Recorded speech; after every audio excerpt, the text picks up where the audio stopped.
It might be a safe and prosperous place. We ask these things in Jesus' name. Amen. I pledge allegiance to the flag of the United States of America and to the republic for which it stands, one nation, under God, indivisible, with liberty and justice for all. Honor the Texas flag. I pledge allegiance to thee, Texas, one state, under God, one and indivisible.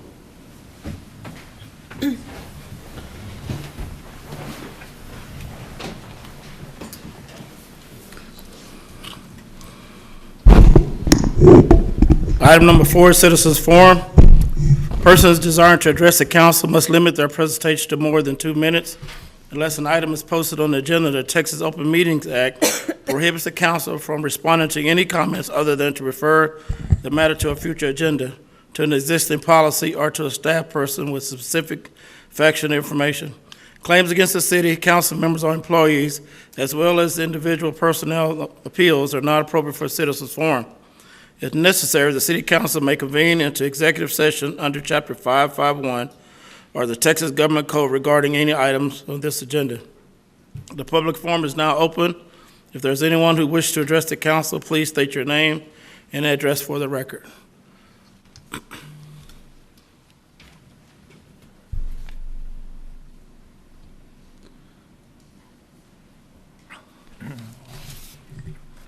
Good evening, Mr. Mayor, members of the City Council. My name is John Fuston, F-U-S-T-O-N. I live at 4010 Miranda Drive with my wife Barbara here in Morningside. I want to talk about item 15, I believe it is. All I need is 3 hands here.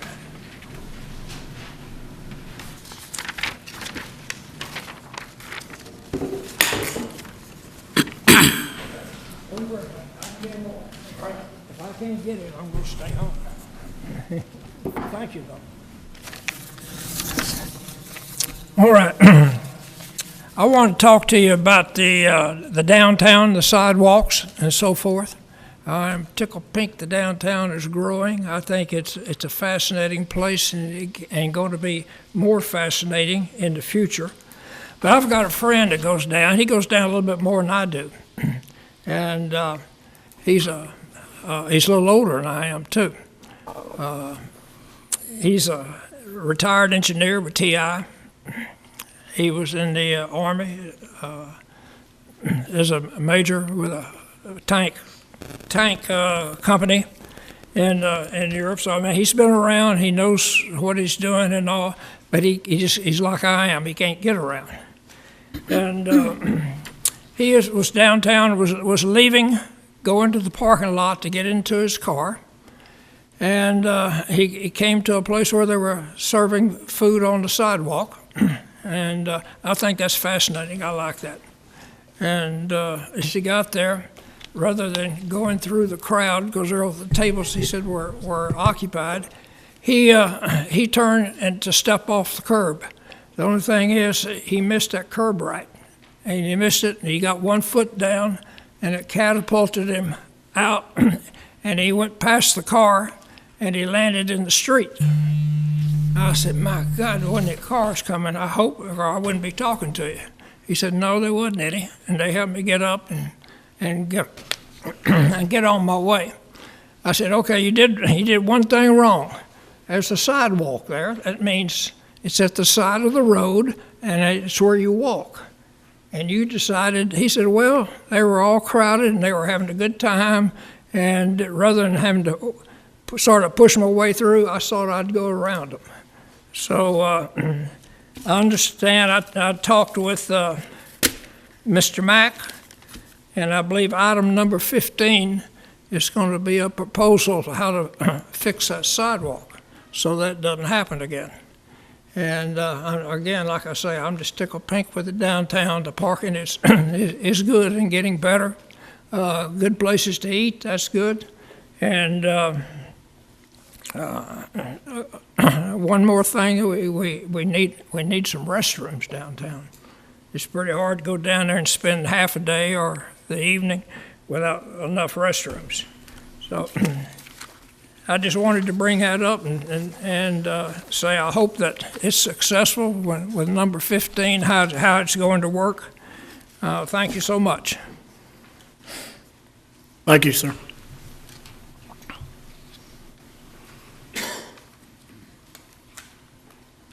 Is there anyone else? Okay, the citizens' forum is now closed. Consent agenda. Items of the consent agenda are approved by a single action of council, with such approval applicable to all items appearing on the consent agenda. A council member may request any item to be removed from the consent agenda and considered as a separate item. Does any member wish to remove any item from the consent agenda for discussion?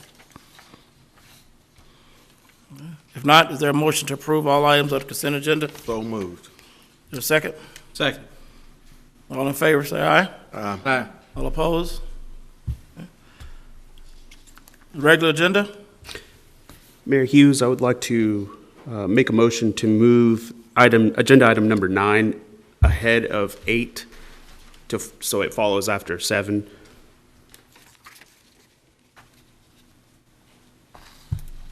We'll move item number 9 in front of 8, so it falls up to 7. Yes. We need a second second. and a vote? Or- Second. Okay, all in favor? Aye. All opposed? Motion carries. Mayor, I'd like to recuse myself from items 7 and 9. Council member would like to recuse himself from items 7 and 9. Is So moved. there a second? Second. All in favor? Aye. Aye. Opposed? Okay.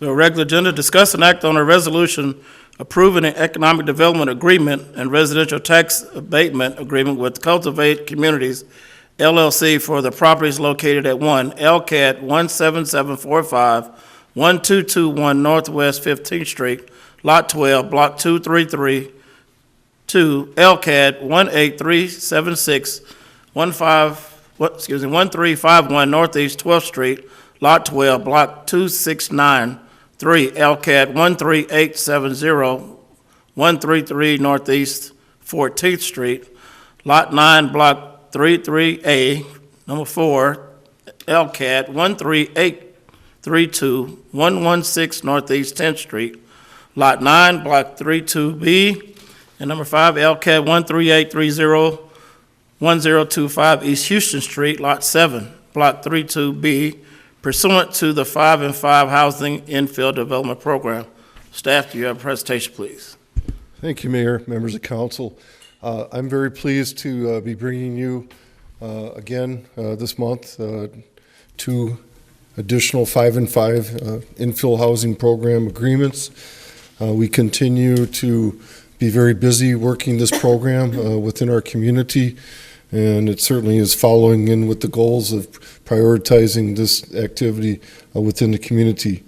The item before you is for the construction of 5 new single-family homes intended to be owner-occupied, and they are part of the Cultivate Community Initiative, providing home ownership opportunity along with various training and education that goes along with the responsibility for the owners that will become the future owners of these homes.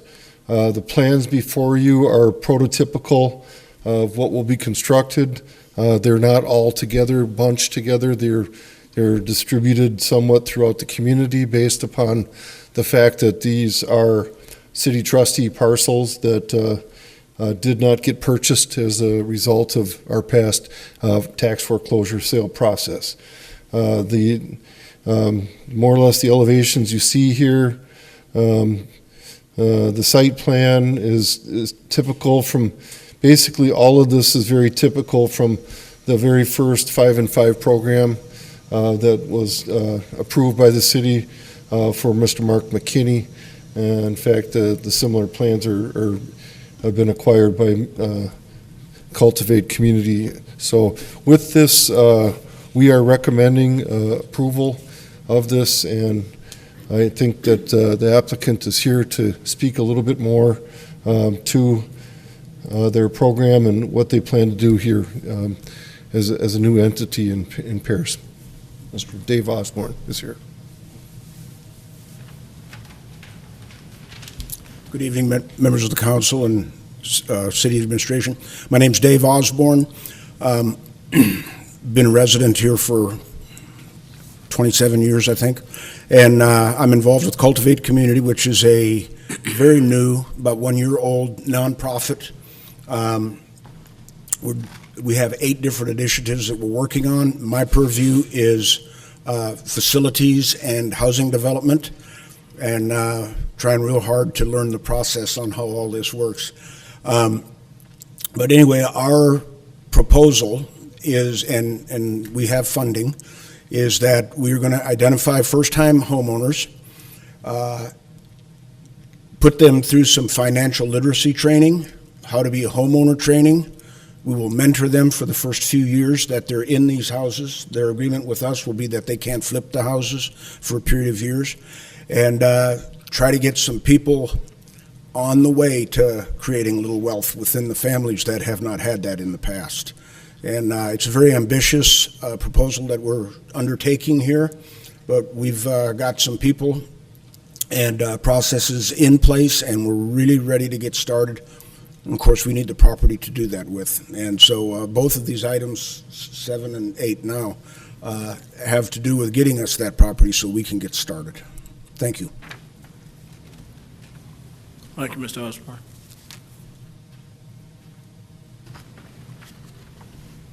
Is there any discussion? Not, I'll hear a motion. I make a motion to approve item number 7 as written for the 5-on-5 program. Is there a second? Second. All in favor? Aye. All opposed? Motion carries 5-0.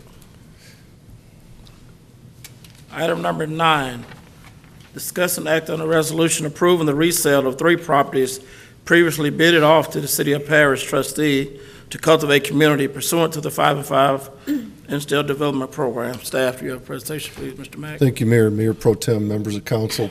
Now that we have formally adopted the agreement to enter into, one of the procedural requirements is that comes first. Second comes the transference of the properties that are currently city trustee, and that would be under the interlocal agreement that has been approved by all 4 of the taxing entities following our initial adoption of the 5-and-5 program. I just wanted to speak to, I think the ordering was a little bit in question, but normally the items need to be posted 30 days in advance, and I'm sure that's why they were grouped together on the agenda, but certainly the moving of the items around don't affect that in the least. So this is for the same Cultivate, and staff would recommend that we approve the assignment of the tax foreclosed parcels to that organization. Is there any discussion? Will I hear a motion? I move that we approve a resolution consenting to the private resale of 5 tax foreclosed properties at Cultivate Community as proposed. Is there a second? Second. All in favor? Aye. All opposed? Motion carries 5-0. If we could have a motion to admit Mr. Savage back in the meeting. Make a motion. Entertain a motion to bring Mr. Savage back to the city council meeting, please. I think you have a motion in a second. Second? You have a second here. Okay, all in favor? Aye. All opposed? Bring Mr. Savage back.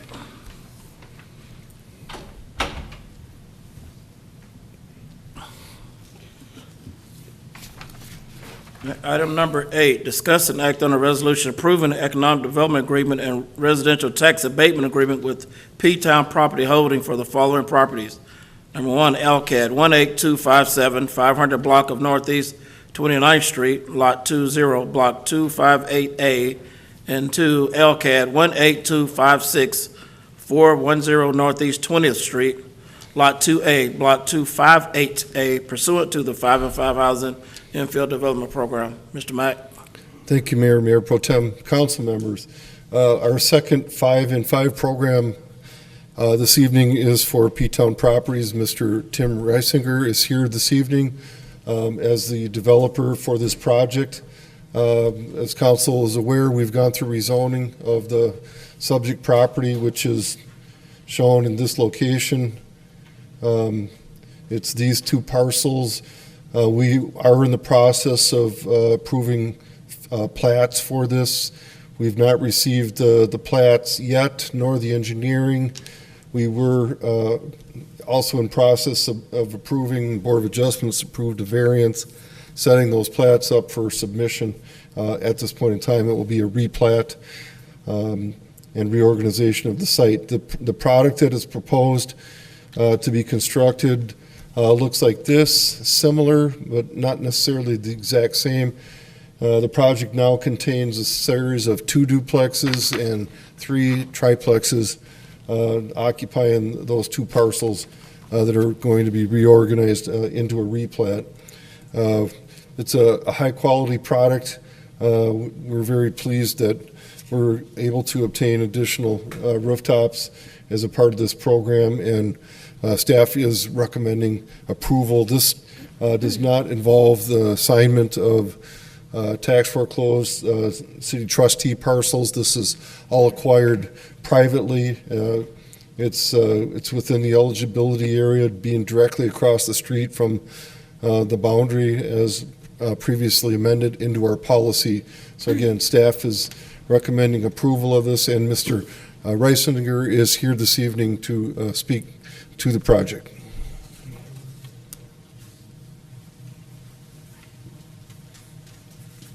Thank you, Mayor and the City Council.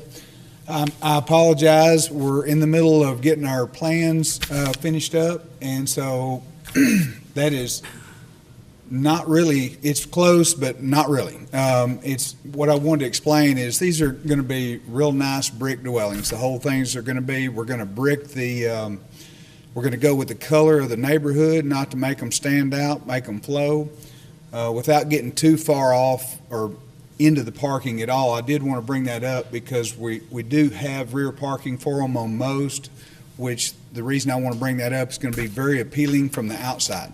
So for the majority of all of them, you're going to just be looking at the front of them with beautiful trees, shrubbery, you know, and there's only one unit that they won't have that, but for the most part, we're trying to make them as appealing as possible, and we're upgrade them from your typical, or not typical. There's some that's pretty vanilla around town, and this location that we have here is a high visibility location, and we want to make sure that everybody's pleased with what they're looking at. So, thank you. Thank you, sir. Is there any discussion? I hear a motion. Hey, I got a couple of questions, if you don't mind. On the agenda, the printed agenda here, it says 29th, and I just want to clarify that both of those parcels are on 20th Street. In our memos, it says 20th. Both of them are on 20th, 500th block and 410 Northeast 20th.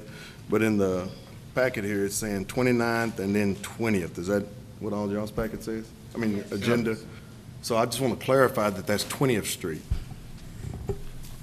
Yeah, the parcel is here. It's bounded by 20th on the west, East Cherry to the south, and 21st to the east. So if there's something different in the memo, it's my apologies. It would have been a It's on the typo. agenda here. It's probably a typo. Okay, I on just my wanted part. to clarify that because that's what we'll be making a motion on.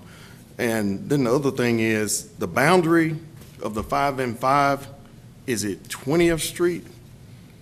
Correct. My question is, this is not outside the boundary. You said something about being just outside of the boundary, across the street from the boundary or something? Correct. The boundary is 20th Street. We amended the policy to say that if it's immediately across the street or catty corner from the boundary, that it was still considered to be eligible within the eligibility area. Okay. And we made that amendment, I want to say, It was in July of last year. July, I almost a remember year making an ago. amendment. I just wanted to make sure that we mentioned that, so, we're not going too far outside of the boundaries. But, yeah, and I was here at the was it the P and Z meeting? that was here, whatever, yeah, and Mr. Reisinger presented. I'm very much in favor, and then all the changes that he made to make things safer for the people who will be renting from him to come in and out of 20th, and that's a, an arterial road, so I like the project myself. Yeah, that was actually Board of Adjustment you were in Board of attendance for. Adjustments, yes. Yes.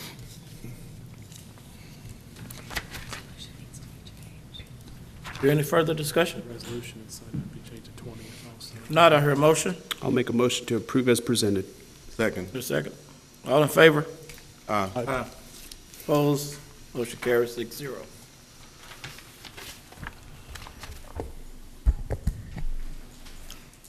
Item number 10, discuss and act on a resolution releasing a lien against 245 Northeast Second Street, receive payment of $3,070.15 principal, waiving interest applied to the August 2nd, 2006 structure lien, and authorize the city manager to execute all necessary documents.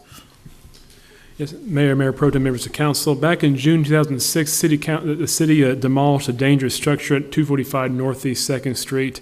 At the time, the principal amount was $3,070.15. We've since that time, interest has accrued to the amount of a little over almost $12,000. So we've not had any other nuisance violations, no mowing violations and so forth since that time. Mr. Jeff Faber inherited the property from his uncle who passed away a couple of years ago. They are now looking to sell the property. The property is worth, I think, what I have it here, a little over $4,000. So the total interest and principal greatly exceeds the value of the property. And so while principal is under the value of the property, their request here is that they be allowed to pay the principal, but have the interest waived so that they can sell the property to another person. They do have a buyer. My understanding is the closing date is this week, and so, but it's kind of contingent upon interest being waived so that it's more financially feasible to buy the property. They do want to sell. They also want to sell the property to the north and south of it as well. I think there's some development planning for the whole area there. So, with this, Mr. Faber has turned into us a check for $3,070.15, and we've held on to that. This pending council approval, if you like to. I've given you some notes here about my process for looking at nuisance liens. City Council is the only authorized entity to look at structured liens. I'm tasked with nuisance liens, so I've given you some thoughts about how I handle nuisance liens. But my analysis here is summarizing it, given the value of principal plus interest greatly exceeds the value of the property, it is unlikely to sell unless we waive interest. So having principal paid is a plus, and so it avoids it eventually becoming nuisance, taxes eventually becoming high, and then foreclosing on it. So, but they have paid taxes, they've kept with those things, which is great. But I do think it is a worthy request to approve. So I'd recommend that we pass a resolution to waive the interest, release the lien, but receive the payment of $3,070.15 for principal. I'll take any questions you have. Is there any discussion?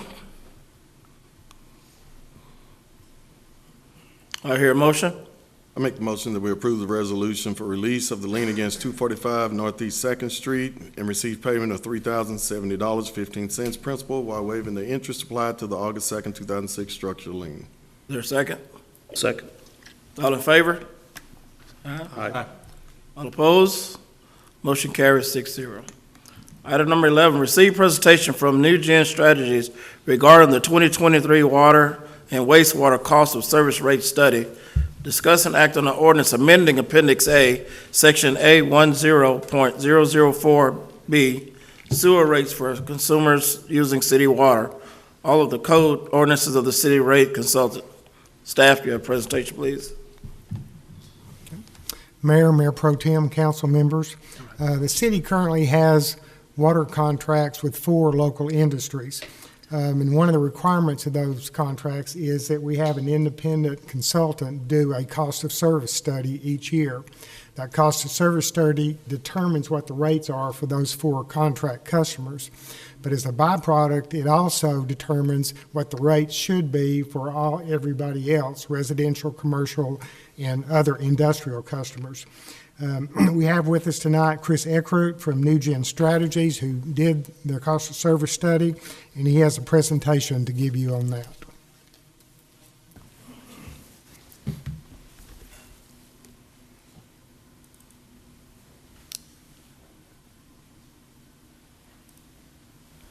Well, good evening, Mayor, Council. Chris Eckert with NewGen Strategies and Solutions. Pleasure to be with you again this evening. I will try and keep my remarks brief, given your agenda, but do want to give you some highlights from this year's water and wastewater cost of service study. As Gene mentioned, this study is required by contract with your 4 contract customers. The adjustments that we calculate for those contract customers are automatic. They automatically go into effect, so we're not looking for action on those contractual water rates this evening. We are going to be talking about some industrial sewer rates tonight, however. As a reminder, when we are looking at rates, there are 2 different time frames we're looking at. Your contracts with your industrial customers look backwards. We look at actual historical expenses. For your retail customers, your residential commercial customers, we look forward. We look at the current budget. So there's a little bit of a timing difference as we look at these figures. Again, not a problem with that. It's just how the contracts are written, how we administer those contracts, how we administer rates for your retail customers. Do want to remind you that in your current ordinance right now, prior councils have set sewer rates on a going forward basis. This is all associated with your sewer treatment plant project. And so there have been some increases in sewer rates. You see what those look like for the current fiscal year there. October 22, there was an increase. January 23, there was an increase. April 2023, there was an increase. All this was needed to phase into rates for your customers to help pay for that wastewater treatment plant project. There are more of these increases coming. We'll talk about those here in just a minute. But again, all of that is already in your ordinance. Prior councils have already taken action on those sewer rate increases going forward. Also, we'll remind you, you have what we refer to as a rate maintenance policy. This was adopted by council back in 2010. The goal of this policy is to set some benchmarks, set some metrics as we look at rates to make sure that rates are sufficient, mainly so we can ensure that we are maintaining financial stability of our utility, but also that we're able to pay our debt. This is a very important policy. It's important that we abide by this policy. As you go to the debt markets, and Mark's going to come up here momentarily and talk about some debt matters, but as you go to the debt markets, you receive a rating on that debt. Policies like this can help support that debt rating. It can lead to a better debt rating. There is an inverse relationship between the debt rating and the interest rate you pay. So policies like this can help reduce your long-term borrowing cost by keeping a better debt rating, keeping a lower borrowing cost. So I bring this up every year, but it's very, very important that we maintain and abide by this policy. This is what the rating agencies are looking at when they're looking at the financial condition of the utility. So with that, some very brief findings from the study this year. The water utility, what we refer to as the revenue requirement, the amount of money we need to generate in rates, has actually gone down slightly year over year for the water utility. That's a good thing. You're maintaining good cost control on the water utility. On the wastewater utility, the revenue requirement has gone up. That was to be expected. It is all associated with debt with the wastewater treatment plant. So again, no surprises in the study this year. You're doing a good job of cost containment where you can, but we do have the wastewater treatment plant project that we're having to pay for. As we look at that rate maintenance policy, we are in compliance with that policy. We are in good shape. So ultimately, what I'm here tonight to tell you, we're not recommending any changes to water rates. And other than the already programmed wastewater rate increases, we're not recommending any change to that. Stay with your ordinance, stay with your program. Things are working. We will talk about some industrial wastewater here in just a second. So again, retail water rates are fine. No need to change those. No need to change the wastewater rate ordinance at this time. Keep those programmed rate increases in place. Continue to follow that wastewater rate ordinance as you go forward. So what does that wastewater rate ordinance look like? Here you see what the rates look like. The next increase will come in October 23. There will be another phased rate increase going in April of 24. Right now, there's programmed in a pause in fiscal year 24-25. So you see no increase there in October 24 or April 25. Hopefully, we can maintain that. I know we're still going through elements of the wastewater treatment plant project, But right now, there's programmed in a pause. We will come back next year. We'll look at this again next year, see if we can continue to hold to that. But then beyond that, there is another increase there in October 2025 and April 2026 as well. What does that mean to customers? Coming into October of 2023, 5,000 gallons of wastewater, that will increase $5.23 effective October 23. April 24, it goes up again, goes up $5.63. Then there's that pause, which hopefully we'll be able to maintain. Then we have more increases there in October 2025 and April 2026. So again, that is the residential side. Same similar increases for the commercial side. These are the commercial rates. But what does this mean for a commercial customer? You see what those bills look like at 5,000 gallons and 10,000 gallons. Again, you've got that slight pause in there, but just as we're going up on residents, we're also going up on commercial businesses as well. All of this is associated with the wastewater treatment plant project. So what can you expect for the remainder of this fiscal year? June 2023, no increase. We're not making a change until October 2023, beginning of next fiscal year.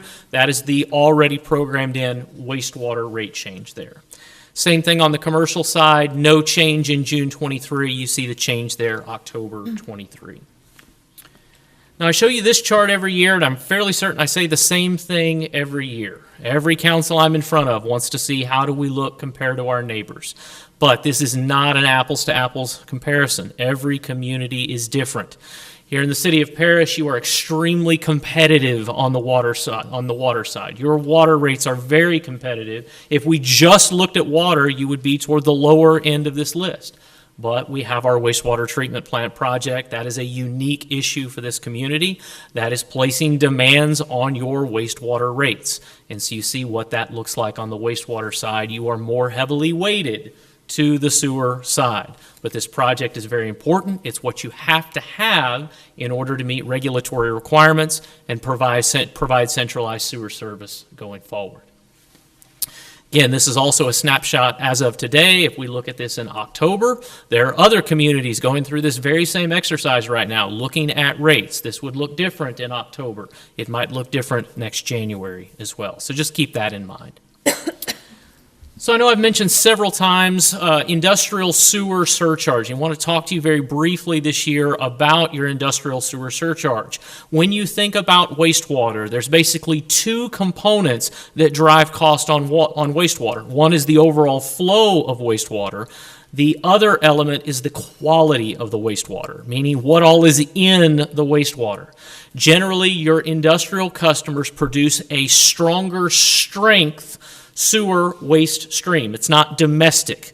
It's a stronger sewer stream. It's different than what comes from houses or your mom and pop businesses. The way we handle that is we have an industrial strength surcharge, what we call a sewer surcharge. We charge those customers that have a stronger waste stream. They pay more because they cause the city to incur more cost. So as we've been going through this wastewater treatment plant project, as we've been looking at these elements, these constituents within the waste stream, it's our opinion that this sewer surcharge needs to go up as well. Just as your residents and commercial customers are paying more for sewage, we have to make sure that we pass along those cost increases to your industrial customers. And so you see on this chart here, that current column, this is the current charge that for these different elements, BOD, that's biochemical oxygen demand, TSS, total suspended solids, and then ammonia, NH3 there at the bottom. So these are charged to industrial customers based on their individual waste stream characteristic.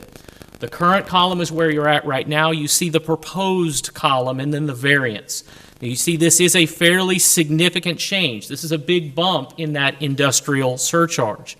What does this mean for your customers? What we did is we went in and we looked at the annual revenue from this charge. Right now, the annual revenue from this charge is under $28,000. We're not talking about big dollars overall in terms of revenue generation. But that's the current column. The proposed column is what we're recommending you adopt tonight and what you act on. That would take the total revenue stream from this element to just under $50,000. That's an increase of about $22,000. The bulk of that falls on Campbell Soup. But when you think about their waste stream, what's in that waste stream? It's a stronger waste stream for them. However, I'll also tell you that while their industrial surcharge is going up, when you look at our report on the water rates this year, their water charges actually came down. When you add up how their water charges came down, how this would go up, it's a net wash to them. It's basically a zero impact. So we've come down a little bit on water. We're going up on wastewater, specific to the surcharge, which does impact Campbell's. So in our opinion, this is the year to do this because it does not have a monetary impact on Campbell's when you take into account both sides of the utility bill. So you do have in front of you tonight an ordinance to make this change to the industrial surcharge. All right? So with that, happy to answer any questions you may have relative to the study this year.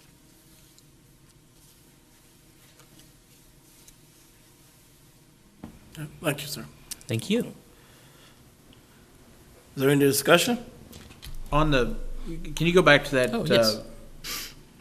Commercial surcharge on the BODs and stuff, the proposed? Yes, sir. So that's a total figure, that's not a thousands or anything, that's So yeah, total? this is the total annual bill. Here, this is the unit rate. This is the constituent rate. Basically, this is charged, I believe, in it's per pound, rate per pound above the normal amount. So this is the unit rate per pound that you're seeing here. Okay. But again, this is the total annual charge for that industrial customer. Any pushback, Grayson, from Campbell's or anybody, or we've heard anything from any of our industries? I don't know if anybody has seen this or not. I don't know if they've seen it or not, but no, we've not had any comments so far. Okay. Any long-term effects that this could have if we had some big users come in? If you have large industrial wastewater users, I mean, this would definitely generate some revenue from those customers. I'm not necessarily more about generating, more about pushing people away from the table on a. You know, there's a lot of people, there's a lot of reasons people would come to the city of Paris. A lot of reasons industrial customers would come to the city of Paris. If you were in a situation, you were trying to incentivize a large wastewater customer to come in, you can make a deal with that customer. This is an ordinance. This would be on the books. You can always develop a contract with that customer, enter into an economic development agreement with them. However, we're also trying to be cognizant of the equity in charges between your industrial customers and your residential and commercial customers, because you're asking a lot of your residential and commercial customers right now. Right.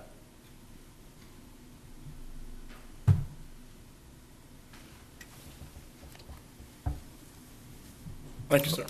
So my comment is, I know you said it would basically be a wash for Campbell Soup, but, we have a city manager, assistant city manager, a finance team working on behalf of our residents. But we really don't have that same thing working for our industry. So to me, industry needs to see this and have a voice on this before we approve things like this, because it's like we're approving it and then we would put it down their throats. But they haven't seen it, they haven't had a voice on it, they haven't let us know how this would impact them, and how the way industry goes here in Paris is how everything is going to go. So I think they need to have a voice on this, or at least see what put some kind of a comment on this, see how this, we can express how it would affect them, because when this information gets out, it might not be accurate, and it might have a negative impact, but we should go to them first, or at least let them preview this stuff. And maybe I'm saying this all wrong, maybe I'm looking at it all wrong, but that's just my opinion on this. Understand? Do you anticipate, sir, I know you go a year at a time, but clearly you've stated that there's going to be a wash with an increase in the wastewater with a decrease in the water. I'm just curious, and I mean, how have the years in the past been? Have we seen increases for them? And I can only speak to the last 2 years, but I'm just curious. I mean, have we had any uncertainty in the industrial sector for this? No, in fact, this is the first rate increase we've had in 3 years on this. So it doesn't go up very frequently. And, and they do cost us more, as Chris said. The money for treating that's got to come from somewhere. If it doesn't come from the person who's causing it, then it gets pushed back on residential and commercial. Sure.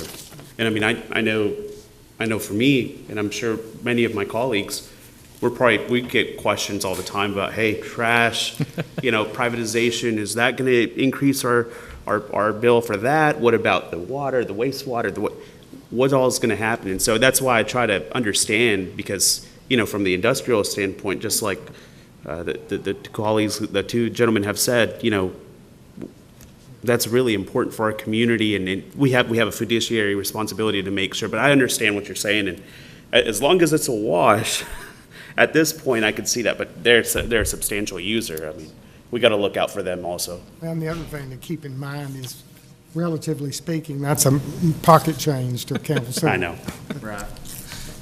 I was just a little, the concern was, is Maureen's going out there and her board, and we had a big water user that we were pretty close with last year getting, here in Paris, pretty substantial. I'm sure we negotiated then different water terms.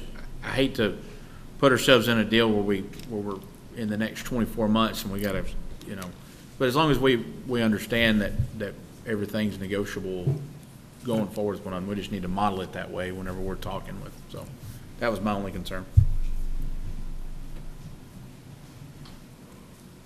Absolutely. The rates are definitely negotiable, and so if the council would like for us to notify those companies, we can do that. Obviously, our expenses are what they are, so eventually the bills will be paid either by the residents, the commercial, the industries, and so as staff, we've been looking for ways just to equalize it out across the board for all entities, make sure everyone's paying a fair amount.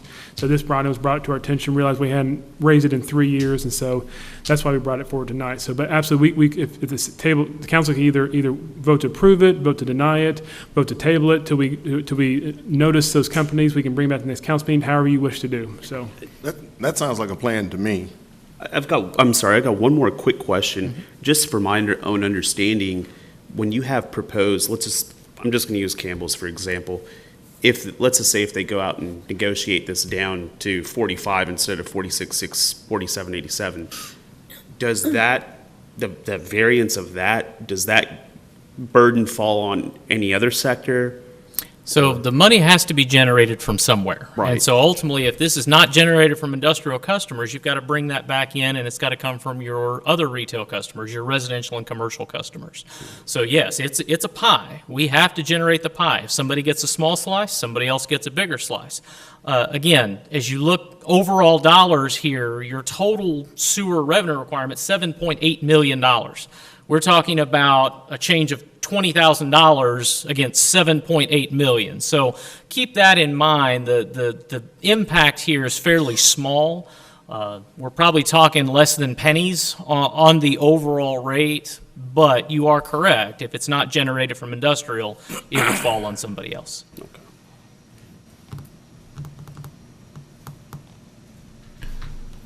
I'm okay to move forward with the increases written. He answered my question. I agree. I am too. Will I hear a motion?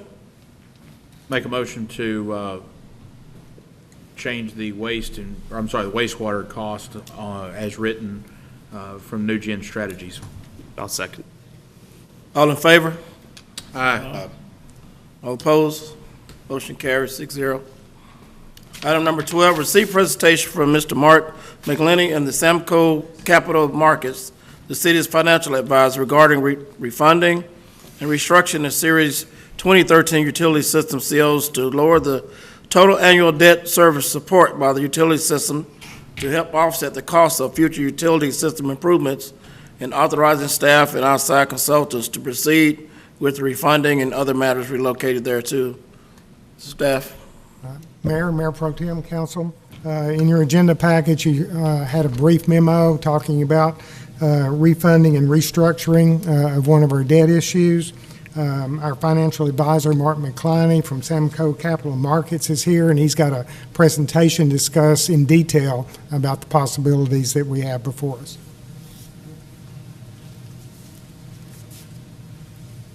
Hello, Mayor and Council. Mark McCliney, Samco Capital Markets. put at your dais a sheet that we wanted to review. One of our roles as financial advisors is always to look at your existing debt to see if we can replace it, just like refinancing a home, with lower interest rate bonds. When we sell bonds, typically there's a 10-year call, meaning we cannot take them from the investor for 10 years. We're now in 2023, so we look back at our 10-year bonds. We have two, COs 2013 and the GOs 2013. They're both supported by the utility system. The COs 2013, and you can see they're not in yellow because there's no savings in that. The interest rate on those bonds, COs, are ranging from 0.75 to 1.45. So there's nothing we can do with those. Cost effective is it would cost us a lot just to replace those. The GOs 2013 interest rates range from 4% to 5%. And so we started looking at those, and the first initial scenario was refunding them with the same maturities, just matching them up. And we'd save about $105,000 a year, plus or minus. We don't have the right to do this and take them from the investor until December 15th, 2023. So we still have time, and that's why we wanted to come and present this. But as we started diving into it, we thought there may be a better use of this money. So when we sold these in 2013, we didn't have a lot of debt on the utility system. We didn't know we would have a wastewater treatment plant that was coming in 2021. If you look on that, 2021 and 2022 issues that are outstanding, they go to 2051. They were 30-year bonds. We did that because we knew it was a large project. We know we're in phase one. We have another phase coming.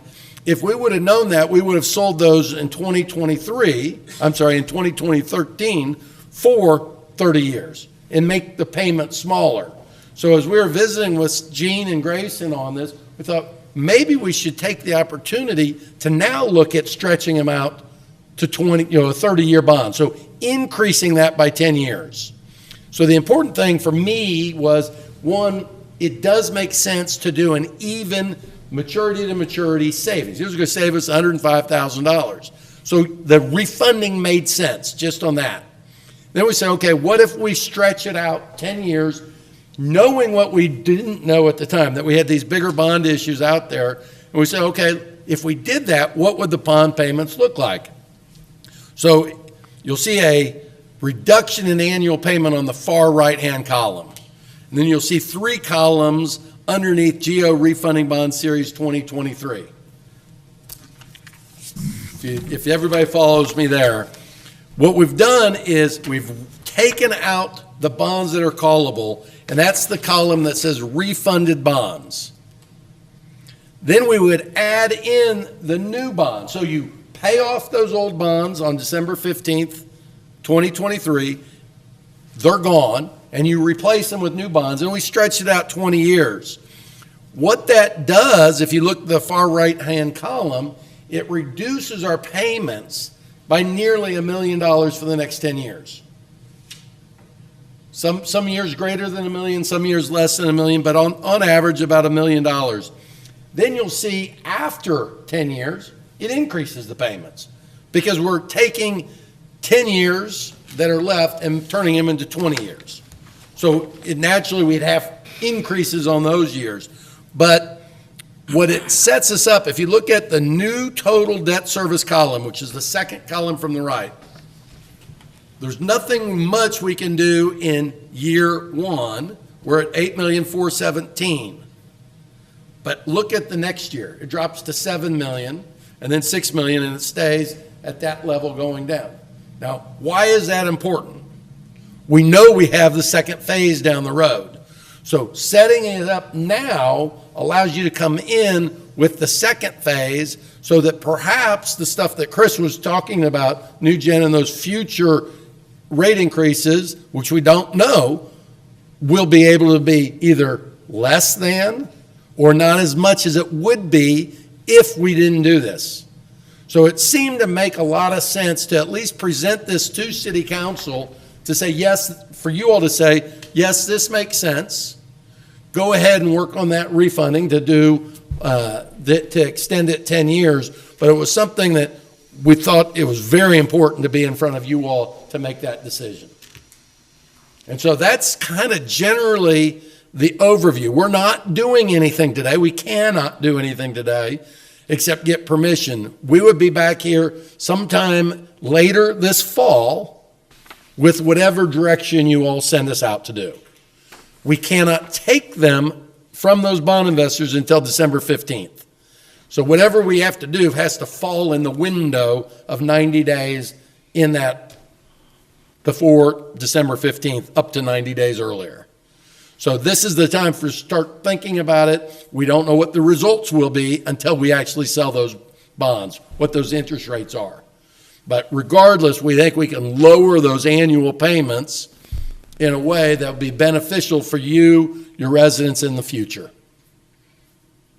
Now, I know Gene and Grayson, we've had a lot of conversations about this. Chris has been in a lot of these conversations. If there's something I'm skipping or missed that might be helpful. Yeah, the one thing, obviously, this going to 20 years additional, 30 years total does add to the overall cost to the bond over the life of the bond. But given our wastewater treatment plant project phase 1, phase 2 coming up, knowing the increase to our rates, we felt that the savings to ratepayers today warrants refunding, and even though it does add to the total cost of the life of the bond, freeing up $1 million today that can then be pushed toward the wastewater plant could have a positive impact to our rate increases that we have ahead of us. We don't know exactly what it is until we do the bonds, and we see what phase 2 bonds look like, but this will definitely help soften some of that impact to our ratepayers by freeing up existing $1 million revenue approximately. And so instead of having to raise an additional $1 million for those projects, for that project there. So again, even though it adds the overall cost of the project to the bond, today's savings to ratepayers is tremendous. This is going to be would you follow it back up in 10 years after issuance of these new ones, then have that same adjustment depending on what interest rates did? They would be callable. Now, I wouldn't want to stretch it. Again, if you go back to 2013, if we would have known what we were doing, we would have sold those as 30-year bonds, what the needs would have been 10 years later. So we would have sold those. I wouldn't come back and say, let's stretch it out another 10 years. Because now we're selling from the beginning 40-year bonds. I wouldn't want you all in that position. Hopefully those water lines will still be in operation, but they probably be ending their useful life. Yes, we would look at either if you have excess cash to pay them off, or if interest rates lowered again, to refinance them with the same type term, not extending it any further. Gotcha. We do have in 2026 and 2028, we do have a next series of bonds that will be callable at that point. So we will be in 3 years looking to call those bonds, do the same thing if interest rates are favorable that time. So we're trying to pull out every tool we can to help impact ratepayers today in a positive way. This is one of those tools that came available after 10 years of this current bond. I will say, just as a note, one thing that I've learned this last week is with this new management, new staff, seems like there is a more focus on preventative maintenance, which was maybe not so much there in the past. Clearly, based off of what you're presenting and what you've stated thus far, we need to be a little bit more proactive for the future. So would it be advised to look into maybe a future plan of, hey, the citizens of this community may want to look at the water plant, doing a reconstruction of the water plant in 25 years or something like that, maybe just as a timeline, and to start working towards that? Would you recommend that? Or Councilmember, I think some of the stuff, exactly what you're talking about, is knowing what your overall infrastructure is. You're working on it. I don't know if it's been a final form, but CIP type deal. Mm-hmm. That's why we're in this wastewater. It sat there for 50 years, 75 years since it was started, and no one was thinking, okay, we need to have this replaced. I think that your staff realizes we need to be thinking, over the next couple of years, but that 10, 15, and 20 years. And I would be recommending that to all our clients. It may not be in-depth dive into bids and specs, but your engineers, either in-house or outside, should be looking at your water system and say, okay, this is in good shape for the next 10 or 15 years. And that should be done every couple of years, I would think. Absolutely. And I'm not an engineer. So I'm just, just my experience working with other cities, that's what they're doing. They're looking out exactly what you're talking about. And it may be every 5 years you get outside consultants, engineers to come in and say, okay, we built this, and if we look at the wastewater in 2021, in 2031, how is it operating? What do we need to do? How long will it last? Start looking at, okay, in 2050, we're going to need to replace this. Yeah. I think that's all makes a lot of sense. Yeah. Yeah, I mean, without getting too far off the agenda, I know Mr. Harris is here, and I know they are paying careful attention to our water treatment plant Yes. and other infrastructure there. So again, not to get too far off topic, I mean, I know staff, 10, 15 years ago, we're sounding this for wastewater treatment plant, but unfortunately, it was not done. So, but thankfully, we have a current council who recognizes the need to do that, and we can't keep pushing it down. So, unfortunately, it is costly today, but things like this are good techniques to help reduce that cost. The way I'm looking at that total existing debt service, you did 156 million, 211 where we're at today, and we're gonna reduce our total new debt service to 153. That's the interest rates involved in everything. The 156 counts your 2023 year. If you follow it across that 7,132,000, the top number, if you look at the 153, since this is all new, I've excluded 2023. We wouldn't be doing this until 2024 fiscal year. So you're missing a $7 million number there. Gotcha. So it'd be about a $4 million increase. It's an increase. And 4.252, you've got it over in this other yes, column. on the bottom right. Okay. Now, one thing, and I don't discount, when we say discount, I think it's important to think, okay, yes, that's real dollars. No question about it. In our world, we look at present value dollars because we're taking a payment that's $1 million today and putting it $1 million 20 years from now. That $1 million 20 years from now, present value means a lot less. Mm-hmm. And so the actual cost difference, if we're talking present value, yes, don't hear me say it's not costing you more. It is. But those dollars don't spend as much, and it's less than $500,000 in present value dollars. Yeah. Still money, don't get me wrong. And I don't want to be discounting. It is costing more to do this, but present value wise, it's not as onerous as it appears right there.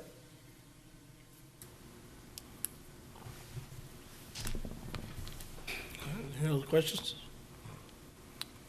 Thank you, sir. So we just need guidance. Is the city council favorable with us pursuing this refunding for additional for 20 years? Is that a direction the council like for us to pursue? I have a problem with it. I think you gotta pursue it right now, and in 10 years, you're gonna refi it again. I mean, All right, we will move in that direction. Thank y'all.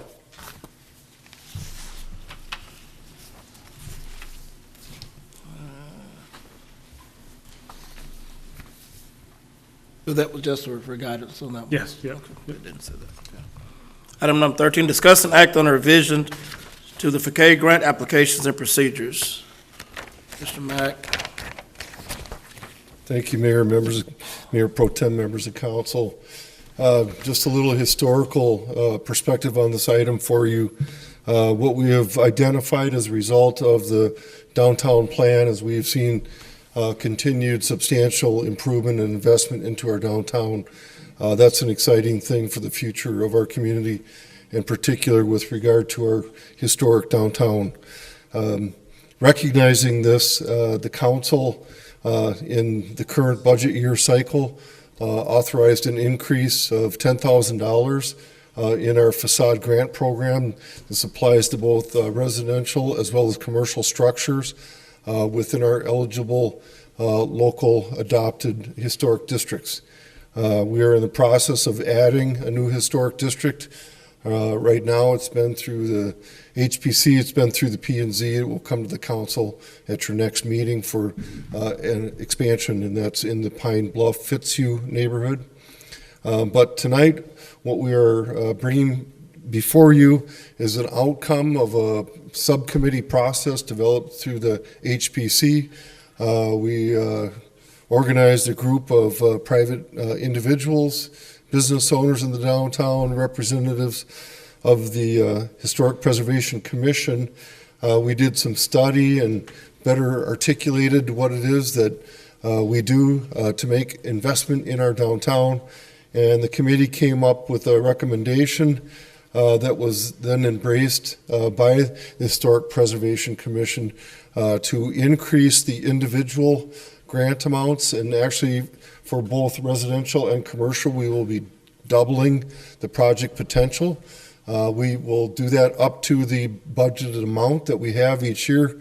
So it is a competitive pot of dollars. It is a 50% matching grant. The residential will increase from $1,000 to $2,000, which reflects a $4,000 minimum investment up to the maximum grant amount in residential, and from $2,500 to $5,000 for commercial. So we're investing and expecting to continue to induce improvements. Obviously, some of the commercial buildings go far beyond the minimum $10,000 investment for a total remodel, but this is strictly for the exterior, what you see from the street. So that amount will be increasing from a minimum of $2,500 up to $5,000, representing a $10,000 maximum 50% match for the exterior of the building. That recommendation comes to you from both staff as well as the HPC, and we researched and did not find any records going back from the program that is part of the administration of the Historic Preservation Commission. It was my recommendation that we take that and officially establish an approval by the City Council so that it is officially established in place by the elected body. And so with that, we are recommending your approval of the recommended changes this evening.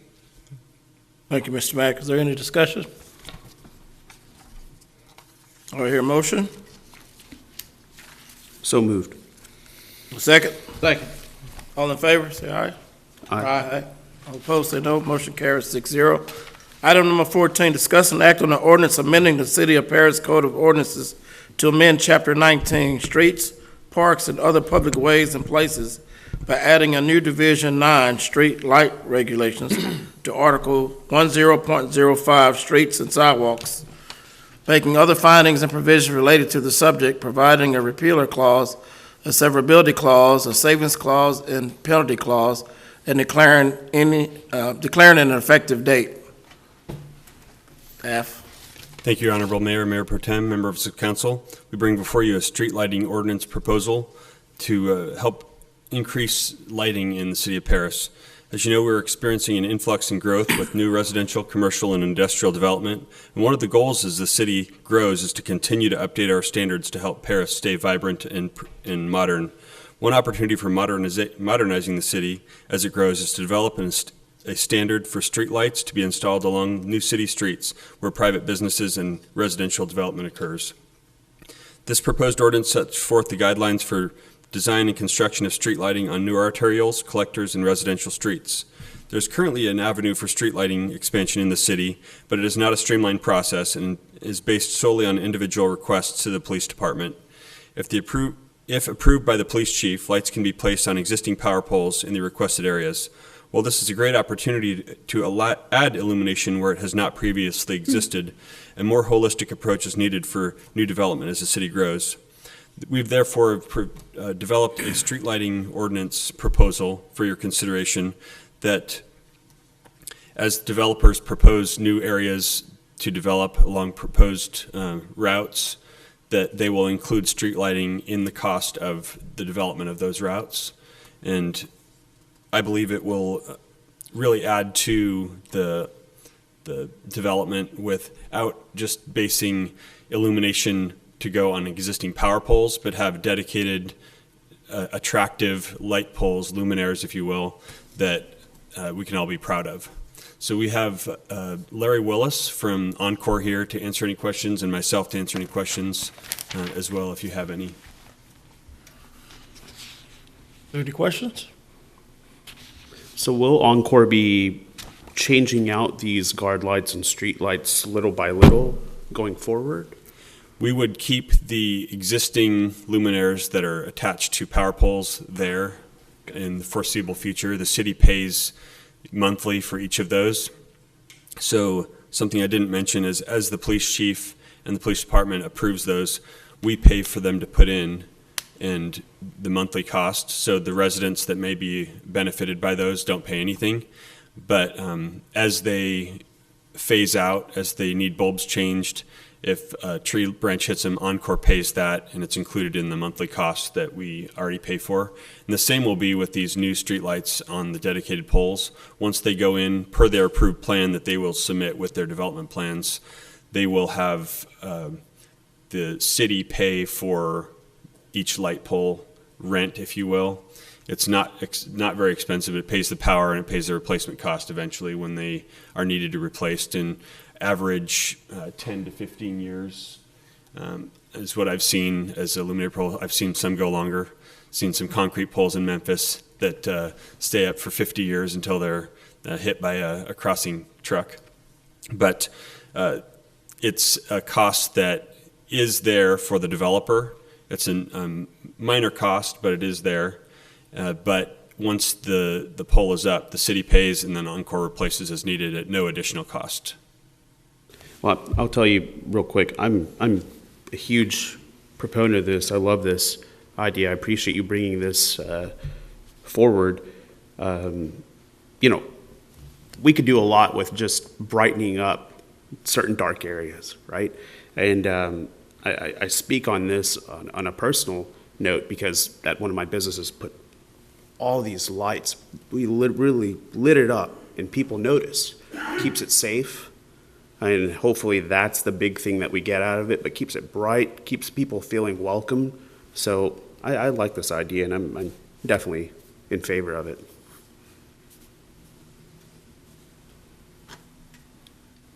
Any further questions or statements? Brought up existing lights. We do have an agreement with the city where. Could you come up to the mic, sir? Then we will change them to LED lights if they're not repairable. Say that one more time, I sorry. was saying, you brought up about the other existing lights. If they're not repairable, like if they go out and we can't repair them, we have an agreement with y'all to go ahead and convert them to the LED lights. Oh, nice. The upgraded lights. Perfect. Another item of note that in this ordinance, all the lights going in would be LED. They wouldn't be the old sodium vapor lamps or other technologies. So in like a subdivision area, is there a certain amount or so many feet apart or? Yes, they're a maximum of 300 feet spacing and a minimum of 150 feet spacing in new subdivisions. And so those details can be included in their plan for our approval, but we don't want them longer than 300 feet. If for whatever reason we had a unique situation where maybe we didn't want them on the 300 foot, we could do a variance. Okay. Definitely.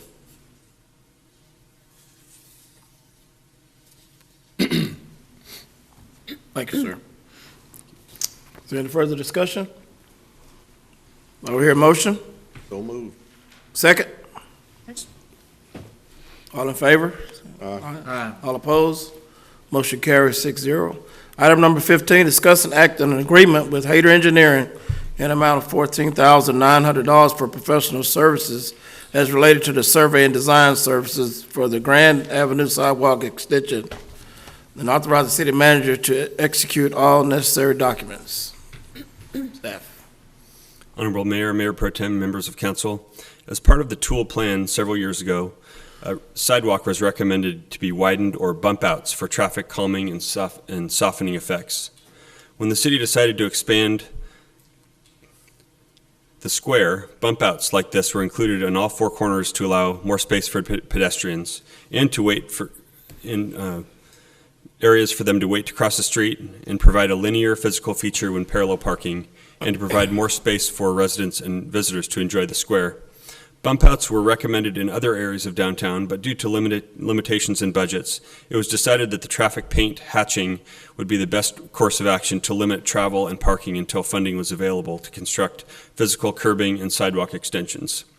TxDOT has approved sidewalk bump outs in each area where the paint hatching currently exists, as traffic calming is an important way to bring speeds down and encourage more driver awareness as they navigate a busy and vibrant downtown. In the summer of 2022, the Plan for Health Audit, or conference, was also reviewed in the previously discussed and approved bump outs, and they recommended constructing them as soon as possible. As funds became available, staff recommends we construct more of these types of features around and outside of the square to help calm traffic and provide an upgraded pedestrian experience downtown. This bump out, on the subject of this agenda item, is on the corner of Grand Avenue near First Southwest, for which we are seeking approval. Is for the engineering stage is just the first of several areas where a physical sidewalk extension will benefit the downtown area. The Paris City staff approached the property owners near this location this spring and notified them of the interest in starting the bump out project on this corner. The property owners stated that they would like to participate in funding parts of these improvements as part of the sidewalk improvement program available throughout the city to those wanting to replace sidewalk in front of their properties. Currently, that program is available to any resident with sidewalk fronting that wants to be replaced or install sidewalks as a 50-50 cost share, with the city paying along with them.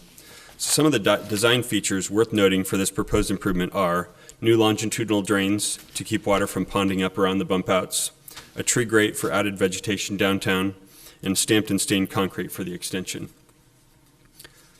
So we are proposing that the city manager be authorized to sign an agreement with Hayter Engineering to survey and design this bump out in this location for an amount of $14,900. I'd love to answer any questions you might have.